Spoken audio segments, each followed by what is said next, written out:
మనకు చాలా స్థిరంగా, అస్సలు కదలకుండా కనిపించే ఈ భూమి నిజానికి లోపల, బయట ఎప్పుడూ మారుతూనే ఉంటుందని మీకు తెలుసా? అవును, ఈరోజు మనం మన భూమిని నిరంతరం మారుస్తున్న ఆ అద్భుతమైన శక్తుల గురించి మాట్లాడుకోబోతున్నాం. ఈ ఆసక్తికరమైన విషయాలను వివరంగా అన్వేషిద్దాం పదండి. సరే, అసలు మనం ముందుగా ఏమేం చూడబోతున్నామంటే, భూమి లోపల ఉన్న మ్యాగ్మా ఇంజిన్ ఎలా పనిచేస్తుంది, అగ్నిపర్వతాలు, భూకంపాలు ఎందుకొస్తాయి, అలాగే భుజ్ భూకంపం గురించి చూద్దాం. ఆ తర్వాత నదులు, మంచు, గాలి మరియు సముద్రపు అలలు మన భూమి ఉపరితలాన్ని ఎలా అందంగా చెక్కుతాయో వరుసగా చూసేద్దాం. మొదటి విభాగం, ది ఎర్త్స్ రెస్ట్లెస్ ఇంజిన్.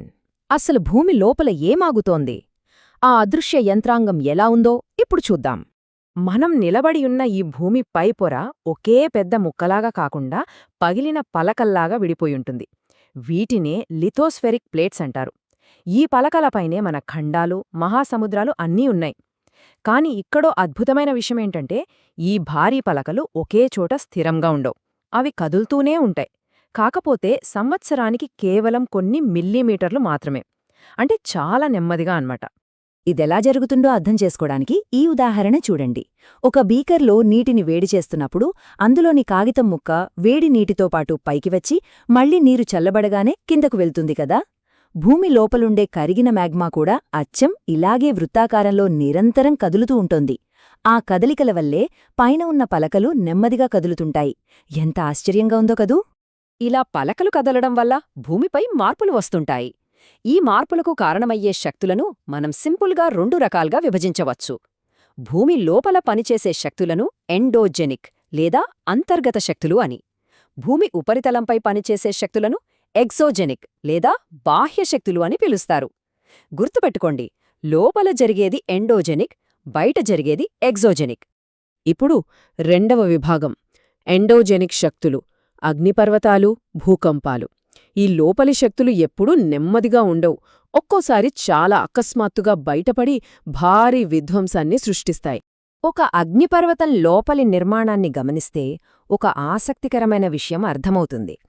అట్టడుగున ఉన్న మ్యాగ్మా ఛాంబర్ నుండి విపరీతమైన ఒత్తిడి వల్ల కరిగిన పదార్థం ఒక్కసారిగా పైకి ఎగజిమ్ముతుంది. అలా ఆ వెంట్ లేదా ద్వారంగుండా ఆ వేడివేడి మ్యాగ్మా భూమి పైపొరను చీల్చుకుని ఆకస్మాత్తుగా బయటకు వస్తుంది. ఇదే అగ్నిపర్వతం బద్దలవడం అంటే. ఇక భూకంపాల విషయానికి వస్తే, భూమి లోపల పలకలు కదిలినప్పుడు ఒక్కసారిగా ప్రకంపనలు పుడతాయి. ఈ ప్రకంపనలు ఎక్కడైతే మొదలవుతాయో దాన్ని ఫోకస్ అంటారు. దానికి సరిగ్గా పైన భూమి ఉపరితలంపై ఉన్న కేంద్రాన్ని ఎపిసెంటర్ అంటారు. ఇక్కడి నుండి పి, ఎస్ మరియు ఎల్ అనే తరంగాలు బయటకు ప్రయాణిస్తాయి. ఎపిసెంటర్కు మనం ఎంత దగ్గరగా ఉంటే ప్రమాదం అంత ఎక్కువగా ఉంటుందన్నమాట. మూడవ విభాగం, భుజ్ భూకంపం, ఒక కేస్ స్టడీ. ఈ అకస్మాత్తు శక్తులు నిజ జీవితంలో ఎలాంటి పరిణామాలకు దారితీస్తాయో ఒక వాస్తవ ఉదాహరణ ద్వారా చూద్దాం. అప్పట్లో జరిగిన సంఘటనల క్రమం చూద్దాం. 2001 జనవరి 26న గుజరాత్లోని భుజ్లో 6.9 తీవ్రతతో ఒక భారీ భూకంపం వచ్చింది. దీనివల్ల ఇళ్లల్లో కుక్కర్లు పడిపోయి మంటలు చెలరేగాయి. కరెంటు, నీటి సరఫరా పూర్తిగా నిలిచిపోయాయి. పరిస్థితి తీవ్రత చూసి రాష్ట్రపతి వెంటనే అత్యవసర పరిస్థితిని ప్రకటించారు. బాధాకరమైన విషయమేంటంటే, 3 రోజుల తర్వాత కూడా సహాయక చర్యలకవసరమైన ఆహారం, దుప్పట్ల కొరత తీవ్రంగా వేధించింది. నాటి నివేదికల ప్రకారం ఈ విపత్తులో పాఠశాల భవనాలు కూలిపోవడంతో కనీసం 971 మంది విద్యార్థులు, 31 మంది ఉపాధ్యాయులు ప్రాణాలు కోల్పోయారని అంచనా. టెక్టోనిక్ పలకల ఆకస్మిక కదలికలు మనుషుల ప్రాణాలపై ఎంతటి విషాదకరమైన ప్రభావాన్ని చూపుతాయో చెప్పడానికి ఈ గణాంకాలే ఒక ఉదాహరణ. ఇలాంటి విపత్తులు ఎప్పుడొస్తాయో ముందే చెప్పలేము. అందుకే మనం ఎప్పుడూ సిద్ధంగా ఉండాలి. భూకంపం వచ్చినప్పుడు వంటగది కౌంటర్ లేదా టేబుల్ కింద దాక్కోవడం సురక్షితం. అద్దాలు, కిటికీలకు దూరంగా ఉండాలి. అయితే ఇక్కడో విచిత్రమైన విషయమేంటంటే, కొందరు స్థానికులు జంతువుల ప్రవర్తనను బట్టి కూడా భూకంపాలను పసిగడతారట.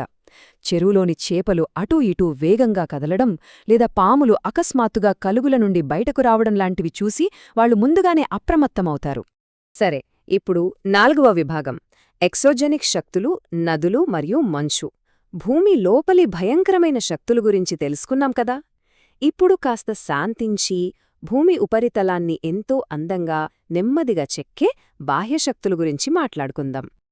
నదులు ప్రకృతి చేతిలో ఒక అద్భుతమైన శిల్పిలాంటివి. ఎత్తైన కొండలపైనుంచి నీరు కఠినమైన శిలలపై పడినప్పుడు జలపాతాలు ఏర్పడతాయి. ఆ తర్వాత ఆ నది మైదానాల్లోకి రాగానే పాములాగా వంపులు తిరుగుతూ మియాండర్స్ను సృష్టిస్తుంది. కొన్నిసార్లు ఈ వంపులు విడిపోయి ఆక్స్బో సరస్సులుగా కూడా మారతాయి. వరదలు వచ్చినప్పుడు నది తన వెంట తెచ్చిన మట్టిని ఒడ్డున చేర్చి మనకు ఎంతో ఉపయోగపడే సారవంతమైన మైదానాలను కూడా నిర్మిస్తుంది. జలపాతాలు ఎలా ఏర్పడతాయో గమనిస్తే ఈ ప్రక్రియ చాలా ఆసక్తికరంగా ఉంటుంది. పైన కఠినమైన రాయి ఉండి దాని కింద మెత్తటి రాయి ఉన్నప్పుడు పైనుండి వేగంగా పడే నీరు ఆ కింద ఉన్న మెత్తటి రాయిని కోసేస్తుంది. అలా జలపాతాలు ఏర్పడతాయి. దక్షిణ అమెరికాలోని ఏంజల్ ఫాల్స్ గాని ఉత్తర అమెరికాలోని నయాగ్రా జలపాతం గాని సరిగ్గా ఇలాగే ఏర్పడ్డాయి. ఇక గ్లేసియస్ లేదా హిమానీ నదాల గురించి చెప్పాలంటే ఇవి మంచుతో కూడిన నదులు. ఈ భారీ మంచుముక్కలు ఒక పెద్ద బుల్డోజర్లాగా భూమిపై ఉన్న మట్టిని రాళ్లను నెట్టుకుంటూ ముందుకు వెళ్తాయి. అలా పర్వతాలలో లోతైన గుంటలను తొలుస్తాయి. ఆ మంచు కరిగినప్పుడు ఆ గుంటలన్నీ నీటితో నిండిపోయి అందమైన సరస్సులుగా మారిపోతాయి. వినడానికే చాలా అద్భుతంగా ఉంది కదూ. ఇక్కడ మనం ముఖ్యంగా గమనించాల్సింది ఈ హిమానీ నదం యొక్క భారీ పరిమాణాన్ని.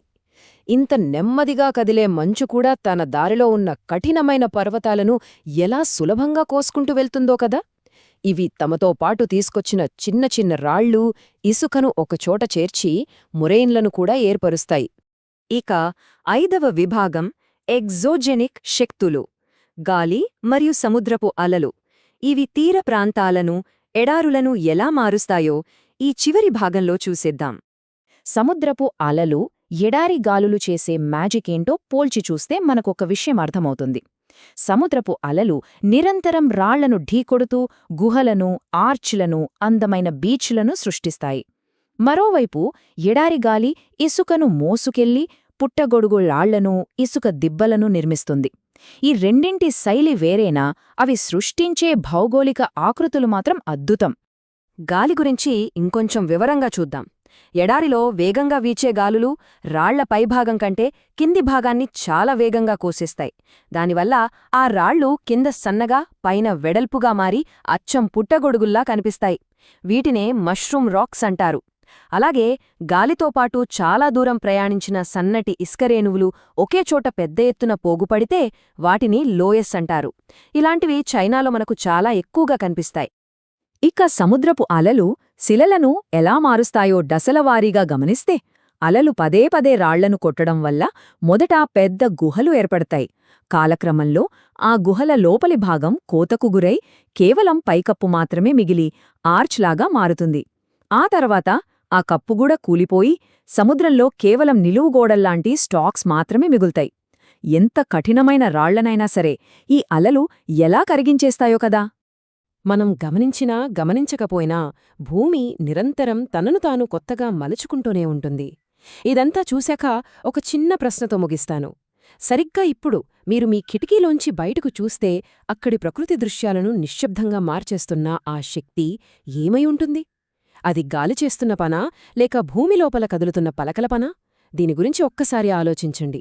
ఈ ఆసక్తికరమైన ప్రయాణంలో నాతో పాటు ఉన్నందుకు ధన్యవాదాలు.